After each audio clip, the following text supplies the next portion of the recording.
All right, so this video is going to show you how to go back and do your first Gen Ed course list assignment. In this section, it was back in week 9, so we'll go to content assignments, and we will go to our course content. It's unit 3. So all of the assignments where we were putting together these course lists based on BDPs. That was what the crux of unit 3 was. So most of these weekly folders are going to have all that info in there. You can, we'll just go back to unit 9, and so these are the links that you'll need. This video here is a really useful one. You can go back and view it as well, but these are the links you want. This is the link that's going to take you to all the BDPs from all the UNC system schools, so that's going to give you a list of all the classes you need to take for each major at each school. So as long as you know what school you want to go to and what major you want to do, which you should by now, right? That was the main goal of unit 1, was coming up with a career goal, which would tell you your major, and also coming up with at least a short list of schools that offer that major that you would be interested in. So let's say we're looking at ECU's construction management program. We will look at the CAA baccalaureate degree plans, right? That's this heading we're looking for. And we're going to find the ECU BDPs here. And then we're going to scroll down until we find the major that we're looking for. In our case, maybe construction management. They have an AA and an AS pathway. And that's important to notice, right? It doesn't matter which one you do, but you need to make sure that the course list you download matches up. So let's do the AA. And we'll hold that open for a second. We'll put a pin in that and we'll come back to it. Now we're going to go back over here.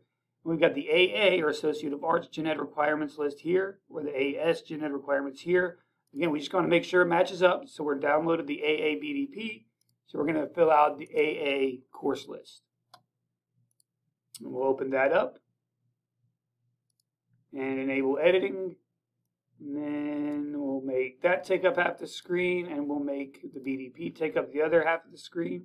And the idea here is that we are just going to fill this chart out, right? The Gen Ed requirements, this is our Gen Ed course list. We're going to fill that out with the recommendations and all the information we can get in there from the BDP, from our school, from our major. So we're just going to want to go through these kind of one at a time. At least in ECUs, they do their semester by semester, so you can go at it class by class like this.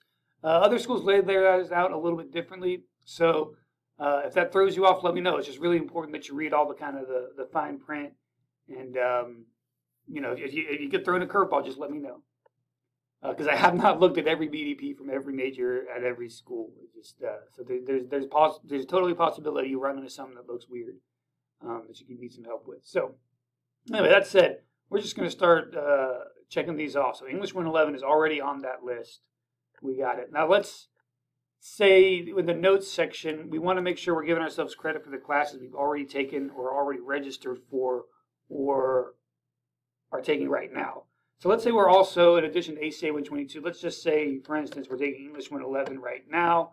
And when we come down here, we will eventually see English 112. And let's say we know we're also taking English 112 in the fall. So we can go ahead and list those out and put a little note that lets people know that we've already taken those or already signed up for those. We can sort of check those off the list. Beyond that, we want to use the notes to tell us which classes are required and which classes are electives. Let's go to this geology class, 111. That's a UGETSI Natural Sciences. Remember, if it says UGETSI, that means it corresponds to one of these top 5 categories. Whether it's the English composition, doesn't say UGETSI, but again, all those are the same. But it corresponds with the humanities, social sciences, math, and natural sciences. So geology 111 is a natural science. So we'll come down here, pop it in there. Geology 111. Oops, not BEL. GEL. Confirm that it is 4 credit hours, and it is. So that's right. The thing that we need to match up is the credit hours. We don't necessarily need to fill out all these lines. So once we get to 4 credit hours, we're good here. We can actually just delete that row altogether. We don't need it. That's done. Natural sciences, check it off. Eco 251, that's economics. It's in the social sciences. Find it there. See, it's listed in this chart. So we know it matches up. Now, all these classes that I'm listing now are required, right? We'll come into a situation in a minute where we have some freedom, some choice, some wiggle room, and I'll show you how to handle that. But for the classes that they list specifically, right down to they're required or requested. Just like this health class. We'll come down here. If it's not a you get C class, that means it's going to come into one of these bottom two categories. And for our purposes, there's no big difference between these bottom two categories. So we're going to come in here. It's going to be ACA-110. Again, that's required. It's a 3 credit hour course. That's required. ACA, we can go ahead and include in our note that we took that this semester. And then we got COM 231. That's in the Humanities and Fine Arts. Again, noting that it's required. And let's say I'm already registered for that one for next semester too. Whatever you got to put to sort of, make that clear to give us some notes. In fact, let's put that let's offset that. So it looks a little different. There we go. All right, and then we got Math 171. Again, we're just putting all these classes in the right spot. Four credit hours. Again, that matches up. Math is done. Check it off the list. And again, this is required. And then Economics 252. And again, that one's required. And now we come into where we have some electives and we have some wiggle room. So we're going to take this. We've got a C8 Gen Ed course. It doesn't specify which. It's just 2 credit hours worth of elective. Let's hold off on that. Let's put a pin in that and come back. Let's see how many of these undesignated electives. Now, if it's a you get C elective, that's a little bit different. But if it's just a pre-major elective or a Gen Ed course, we can just sort of kind of lump those all into one line item. And I'll show you what I mean by that in a second. So let's just kind of put a pin in that and come back to these two in a second. We got English 112 taken care of. Now we've got a you get C elective, right? It doesn't specify a class, but it does say that it needs to be a you get C class. So here, like let's say we've got a you get C Humanities and Fine Arts course. Let's say we've already taken the music class or already, enrolled in the music class. We're going to say Music 110. We're enrolled in that for fall 21, but we're taking it as a you get C elective. And remember that a you get C elective just means it is an elective. It's still your choice for what class to take there, but it's just a much smaller list of options, right? If it says you get C Humanities, that means that it's got to be one of these classes that will fulfill that requirement, right? So it's still an elective, but just the list of options that can count for that elective are just much smaller and depends on which category they're coming from, like the social science course. Like let's say you already took History 131, you took that American History course with Dr. Lyon, and that's going to work for you, but you just know to use it as your you get C social science elective. So we are going to, again, put we're taking that as an elective, but that we took it in, last semester, for example. All right, and then we got Math 152. Now, Math 152 could count as your math course, but you only need the one. So Math 171 was already on there.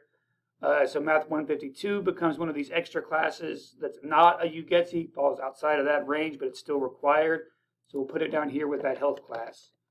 Again, once you get past these top 5 categories, once you get below the natural sciences, there's 2 different categories, but it doesn't make a big difference for us. They're really about the same. So that's Math 152. It's a 4 credit hour course. And again, it's required. And then we've got another one of these electives, and we'll pay attention to the credit hours there. So so far we've got 2 plus 3 is 5 plus 3 is 8. So 8 extra elective hours to add on at the end, but we'll do that once we get them all added up. You get C Humanities and Fine Arts course. Again, it's our choice. This time we might not even designate anything. We'll just put that this is a you get C Humanities Fine Arts elective. And that's all we need. That's all we need. Now we know that it can be any of these classes. Any of these classes can work for it. All right. And then we've got another science class. Again, this physics class, no, it couldn't. No, never mind. This physics class doesn't match up with the natural sciences requirement for the Associate of Arts. It would for the Associate of Science. But this just becomes another kind of extra course, extra gen ed course. So we can, again, we'll put it in this category here just to keep things kind of consistent. But again, when you're dealing with the bottom two categories, which one of those you put it in just doesn't really matter at all. That's 4 credit hours. Again, that's a required course. And then we got Business 115. That's a required course. That's a 3 credit hour course. And again, that's required. All right, so you got that. You can total all those up. So let's total up all these elective hours, or things that are just totally undesignated. They don't have a really category to go into. These are basically just free electives that, as long as they are part of the CAA, or the Comprehensive Articulation Agreement, as long as they're part of that agreement where the universities guarantee transfer credit for the community college courses, it's going to work for you. And those courses are all the ones that are listed here on the second page of what you download. So we don't need to specify any of those classes unless we're already taking a class, we're already registered for a class that's going to fulfill part of those requirements. We don't need to specify any of it. We're going to go, so 2 and 3 is 5, plus 3 is 8, plus 3 is 11, plus 2 is 13. So 13 total hours are basically free electives.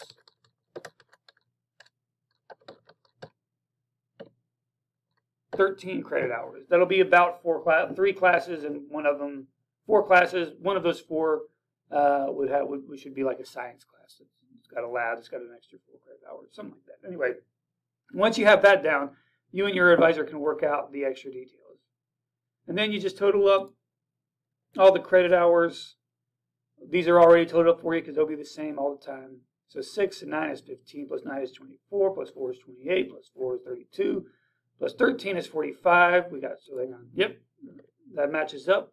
45 credit hours there. And then we've got plus 4, 8, 12, 15.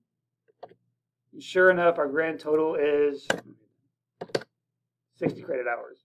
And that's it. And we're all done. That is it. So we're going to look to get this into our presentation. If we can do something like this, I'm going to use my snipping tool. And I'm just going to see if I can do something kind of crazy here. Do a new one. And let's try to snip all of this all together.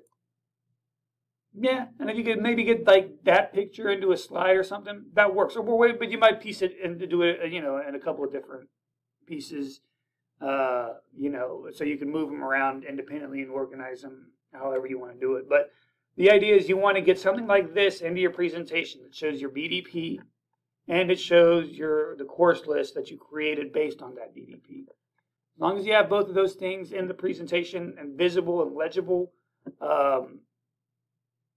that's really kind of the most important part of your presentation. So just make sure you get that part right, and that's it.